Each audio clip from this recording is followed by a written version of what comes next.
हैं, लोगों से मिलते हैं, तो उन्हीं पार्टी कार्यकर्ताओं की ये एक जिम्मेदारी बनती है कि वो जाएं और अपनी दिल्ली सरकार को ये रिपोर्ट दें कि इस घर में ये आर्थिक रूप से कमज़ोर है और इनके पास लेबर कार्ड नहीं है, उनकी आर्थिक सहायता जब खाने को नहीं होगा तो कहाँ से खाएंगे बताइए, घर में बैठे बैठे। आपका लेबर कार्ड बना हुआ है? जी लेबर कार्ड बना है, लेकिन अभी तक ओके नहीं हुआ। किसी न किसी तरह से, चाहे कोरोना हो चाहे राजनीति हो, गरीबों का ही एक्सप्लॉइटेशन हो रहा है कुल मिलाकर। ना जो है गरीबों तक पहुंचा, ना आए तो पहुंचेगा कहाँ से।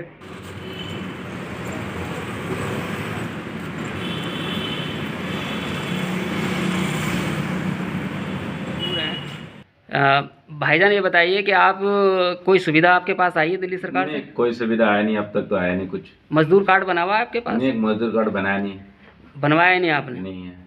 तो कोई स्कूल में खाना या कोई और सुविधा? नहीं यार, कुछ सुविधा मिला नहीं। इश्तियाक अब्बासी हमारे साथ है। इश्तियाक अब्बासी साहब क्या कहेंगे इस बारे में, केजरीवाल जी ने जो घोषणा की थी? केजरीवाल जी ने जो घोषणा की है उसके लिए तो कोई भी किसी को कोई सुविधा नहीं पहुंच रही है। और जो है यहाँ के बेचारे मजदूर जितने भी हैं अपने अपने घर जा रहे हैं। बसों में देखिए कितनी भीड़ है, बस अड्डों में देखिए कितनी भीड़ है। आपका क्या हाल है? आप क्या परेशान हैं इस समय? हम क्या, पूरा दिल्ली के आम पब्लिक परेशान है, वो अपने अपने घर छोड़कर जा रही है। आपके पास कोई सहायता आई? कोई सहायता नहीं आई। स्कूलों में खाना आया क्या? ना स्कूलों में खाना आया, ना जो है गरीबों तक पहुंचा, ना आए तो पहुंचेगा कहाँ से। साथ हैं मंजूर अहमद एडवोकेट साहब।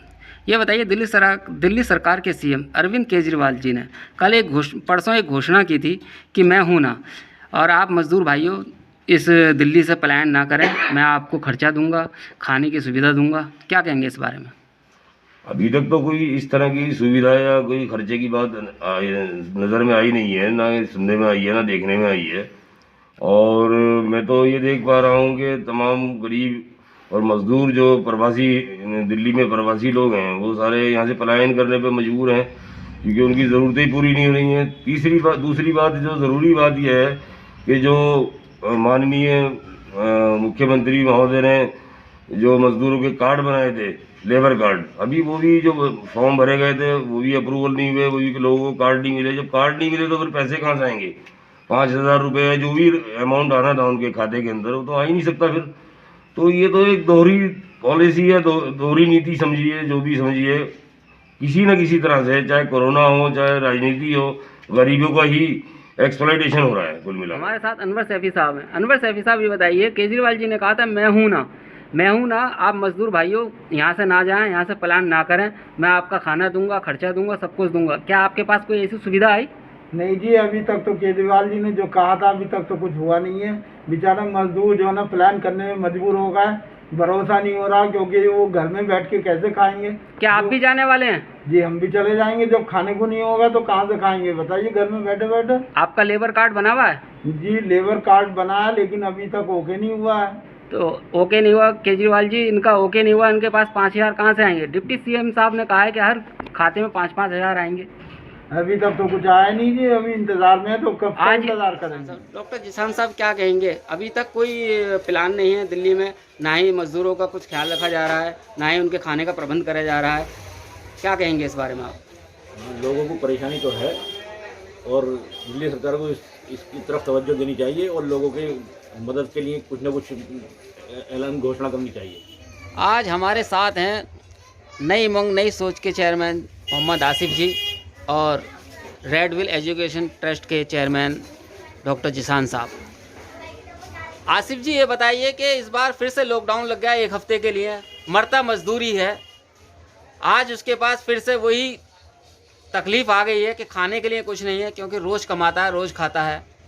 पिछली बार आपने इतना सहयोग दिया था, इतनी किटें बांटी थी, लोग गरीबों का आपने ख्याल रखा था, क्या इस बार भी कुछ करेंगे आप?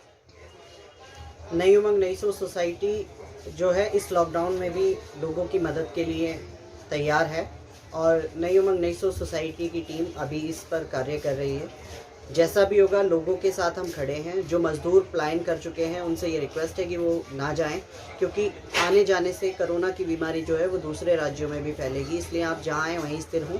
पर हमने ये देखा है कि जिस दिन से दिल्ली के अंदर लॉकडाउन की घोषणा हुई है उस दिन से लाखों की संख्या में दिल्ली के मज़दूरों ने काफ़ी राज्यों में पलायन किया, क्योंकि उन्होंने ये परिस्थिति इसलिए आई कि जैसे पिछले साल लॉकडाउन की घोषणा हुई थी तो लोगों को पैदल अपने घर जाना पड़ा था, अपने परिवारों के पास जाना पड़ा था, अपने बच्चों के पास जाना पड़ा था। उस परिस्थिति को देखते हुए उन लोगों को जो परेशानियाँ आई थी खाने में, जैसे पिछले साल दिल्ली सरकार ने स्कूलों में खाना शुरू करवाया था, और इस साल भी मेरी रिक्वेस्ट यही है दिल्ली सरकार से कि जो मज़दूर हैं, जो डेली वेजेस पर काम करते हैं। आसिफ जी एक बात पूछना चाहूँगा, आप एनजीओ के चलाते हैं, एनजीओ के माध्यम से आपको एक बात पूछना चाहूँगा कि केजरीवाल जी ने कहा था कि आप दिल्ली छोड़ के मत जाओ, मैं मज़दूरों के साथ मैं हूँ ना।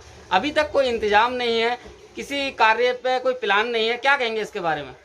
देखिए, दिल्ली के सीएम ने जो ये कहा था कि मैं मज़दूरों के साथ हूँ, क्योंकि पिछले लॉकडाउन में भी दिल्ली के सीएम ने दिल्ली के मज़दूरों का काफ़ी ख्याल रखा था, जिसमें उन्होंने आर्थिक सहायता दी थी। और अभी भी शायद दिल्ली सरकार कोई ना कोई प्लानिंग कर रही है, जिस पे डिप्टी सीएम ने एक बयान अभी लेटेस्ट आया है कि वो दिल्ली के मज़दूरों को कुछ आर्थिक सहायता प्राप्त करेगी, और दिल्ली के स्कूलों में मज़दूरों के लिए राशन की सुविधा उपलब्ध कराई जाएगी, जिससे वो अपना खाना ले सकें और खा सकें और अपना जीवन। आसिफ जी अभी जो आपने कहा है डिप्टी सीएम ने एक घोषणा की है, डिप्टी सीएम ने एक घोषणा की है 5-5 हज़ार रुपये हर जो लेबर कार्ड है उनको उनके खाते में डालें। हर किसी के पास तो लेबर कार्ड नहीं है, उस मजदूर के पास लेबर कार्ड नहीं है, जो मजदूर रोज खाता है, रोज कमाता है, उसके पास अपनी फुर्सत नहीं है, लेबर कार्ड कहाँ से बनवाएगा? उसके लिए दिल्ली के सीएम और दिल्ली के डिप्टी सीएम को ये एक पहल करनी चाहिए कि जो कंसर्न एनजीओज इलाके में एक्टिव रूप से काम कर रही हैं, जिनके पास इस तरीके का डाटा है कि जो लोग डेली वेजेस पर काम करते हैं, जिनके पास लेबर कार्ड नहीं है, उनके माध्यम से उनको आर्थिक सहायता राशि जो है प्रदान कराई जाए।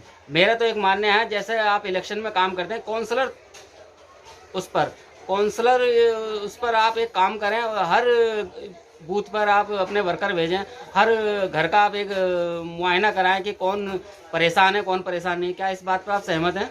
हाँ, इस बात पर मैं सहमत हूँ कि जैसे इलेक्शन के दौरान घर घर जाकर आपके पार्टी के कार्यकर्ता हों, किसी भी पार्टी के, वो जाते हैं, लोगों से मिलते हैं, तो उन्हीं पार्टी कार्यकर्ताओं की एक जिम्मेदारी बनती है कि वो जाएं और अपनी दिल्ली सरकार को ये रिपोर्ट दें कि इस घर में ये आर्थिक रूप से कमज़ोर है और इनके पास लेबर कार्ड नहीं है, उनकी आर्थिक सहायता की जाए।